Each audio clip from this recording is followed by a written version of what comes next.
Hello beautifuls, this is Aromie here and welcome back to Seduce Me Too. We are now being thrown power on us by James. I could faintly see a golden light piercing through the darkness of my eyelids, so I kept my eyes closed, confident that it was the best thing to do. A warmth enveloped my head, filling my thoughts with pure calm and serenity. It felt almost too unreal. As the light faded away, I opened my eyes to meet the loving gaze of my incubus. He gently caressed my cheeks and placed his forehead against mine, closing his eyes with a smile. I felt joy wash over me as he held my head close to him. There. That should work. What did you do? A small mind barrier spell. It's been a long time since I've used a spell like that. Simple, but hopefully effective. I nodded before gently nuzzling James. It had to work. It absolutely had to work. My heart swelled in hope that everything would be okay. Kiss him before sleeping, or hug him, or just go to sleep. I don't want to sleep. Hug him. I wrapped my arms around James as he returned the embrace. And I love hugs in any game. If the hugs were an option for any game, I would choose it. Everything will be okay, alright? I promise. I nodded against his chest, feeling his confidence. He was right. We would be okay. As we both laid back in bed to sleep that night, James' spell was tested. Floating in the darkness, the dream was never the same every time. Sometimes I'd be floating in water. Other times I would be flying through air. The experience over my nerves changed every time, and I could never prepare myself for what dream or nightmare would come. That night, however, I found myself once again in a jail cell. Huh? This is creepy. Why? I didn't understand. Why was I here again? Why was I once again trapped in a cell? I looked down at my body to see my regular clothes still on. There was no shackle attached to my ankle, and I was free as I could be. That was different.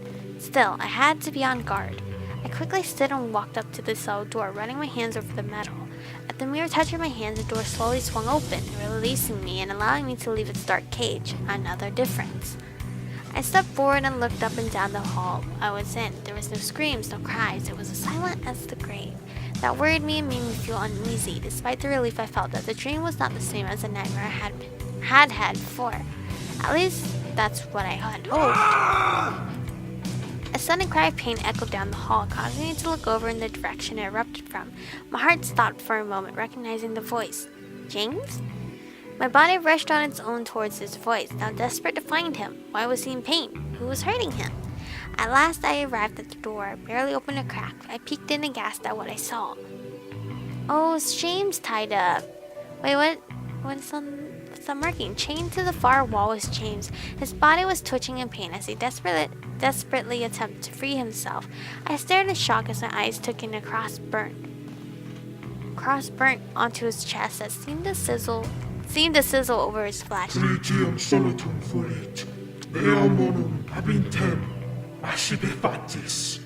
Never. As James replied to the voice, the mark on his chest began to glow a hot red and yellow color, burning further into his skin. I unconsciously ran my hand over my chest in sympathy, wincing at the sight. But stay hidden? No, let's stay hidden for now. We don't want him to be hurt even more because we scare whoever. As much as I wanted to help, rushing in blindly was not a good idea. I needed to evaluate the entire situation first. It is useless to fight back. It may be, but I will be damned before I let you erase her memories. Oh my god! I stared wide-eyed at James as he spoke to the voice. Was this part of his protection spell? This couldn't have been. No way. I didn't get a chance to think on it long, however. A bright flash of light erupted from James' body, and I shut my eyes, blinded by the sight.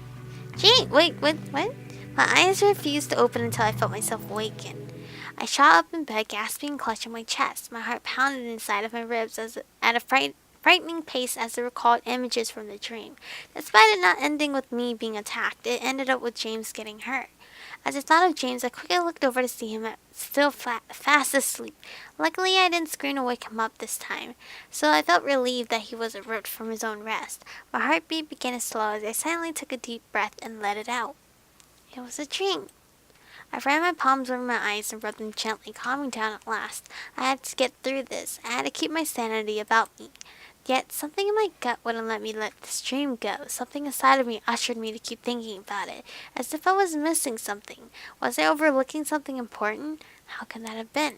I shook my head and slowly laid back down, curling up against James and closing my eyes again. I had to rest. I had to let it go for now. I would figure this out later.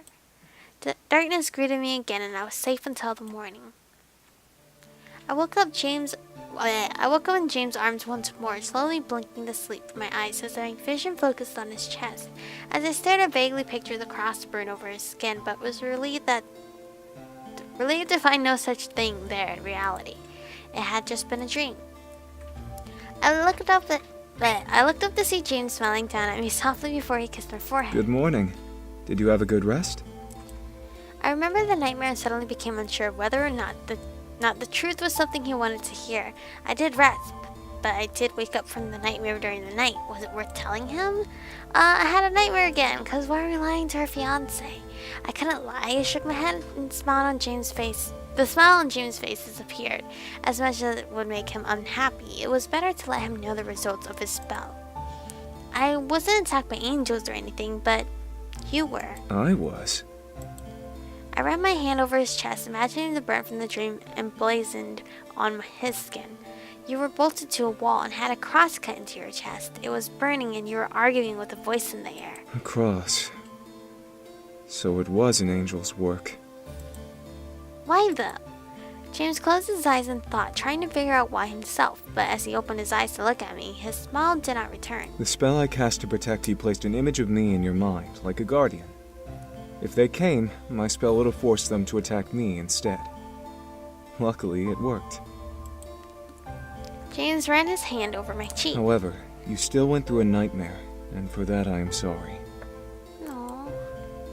No, don't be. You protected me. So the dream was part of his spell. I felt relieved that it worked. The side effect was an image of James being hurt. At least it wasn't actually him. I ran my hand over James' cheek, smiling softly. Thank you.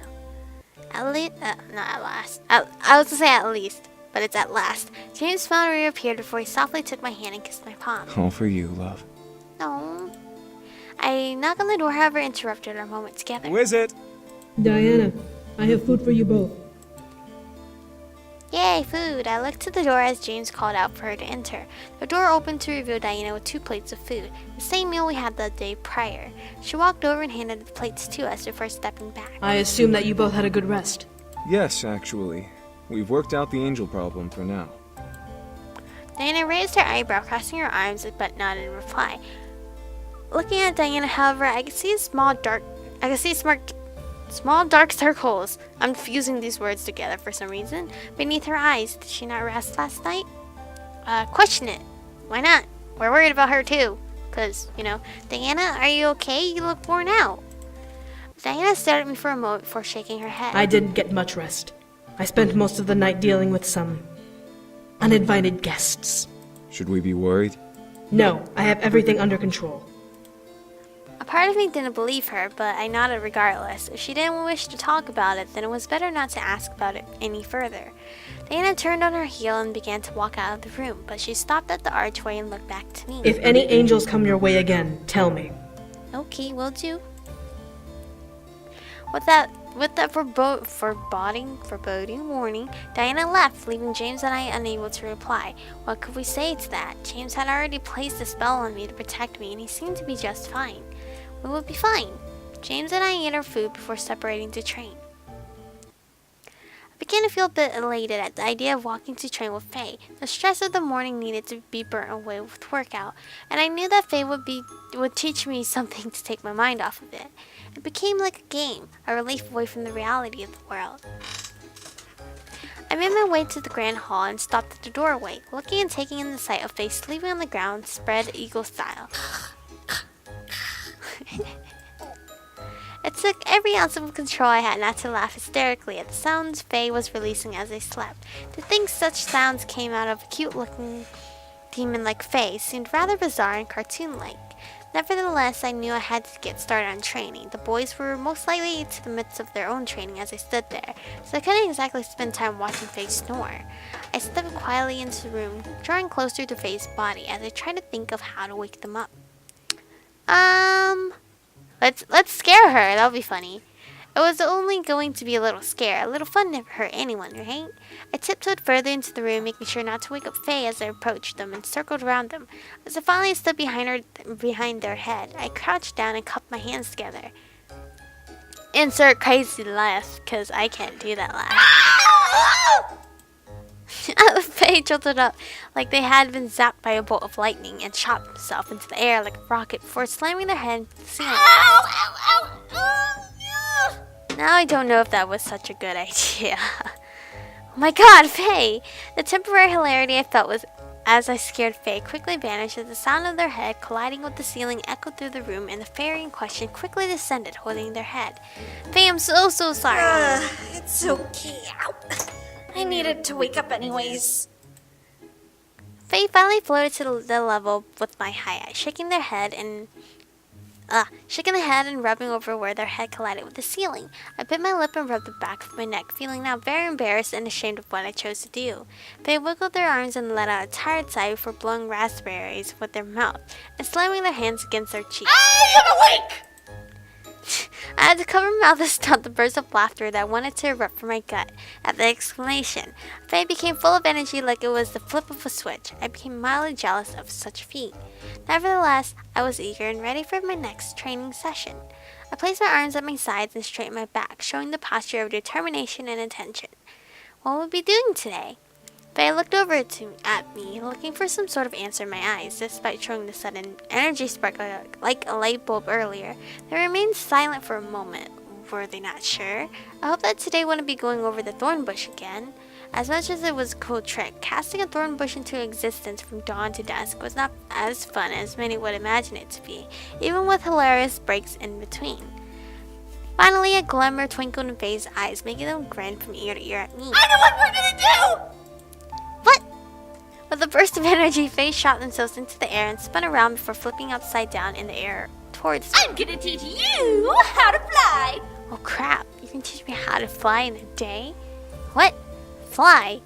My mind completely blanked on itself. Fly? I was really going to be taught how to fly? I didn't have wings. How the heck was I going to do that?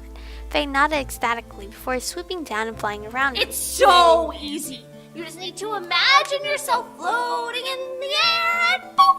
You'll be flying in no time! I grimaced watching Faye fly around me. I suddenly felt like I was in Peter Pan and had to think happy thoughts and go to the second star to the right to Neverland. Well, Faye was the fairy, so I'm suddenly imagining you as Tinkerbell, Faye. Tinker who? Right, Demon World, not Human World. Never mind. Faye stopped circling me and stared for a moment before shrugging and floating away from me, crossing their arms proudly and physically imitating Sergeant. Now get those feet off the ground! I looked down at the ground and at my boot-covered feet. Making a thorn bush was one thing, making myself fly was another. I tried to imagine it, but there was no energy in my body that would respond to such a request. How the heck was I going to fly? Think happy thoughts or try and sprout wings? I don't think I can sprout wings, so think happy thoughts. As stupid as the idea was, what if the thought had merit? If energy came from within me somehow, then maybe my emotions would give me that boost that I needed. A happy thought, as cliche as it was, might have been the trick. I closed my eyes and tried to think of everything in my life, tossing aside my situation. I was in a loving relationship with a man who wanted to devote his life to me. I had a loving family and amazing friends. I was going to get married soon. The thoughts of marriage made my entire body warm and a happy feeling. I was going to be married to the most wonderful man in the world, and we would live happily together for the rest of our lives and beyond. The feelings of the wedding band on my ring finger intensified the feeling, making me smile and let out a sigh. Would that be enough?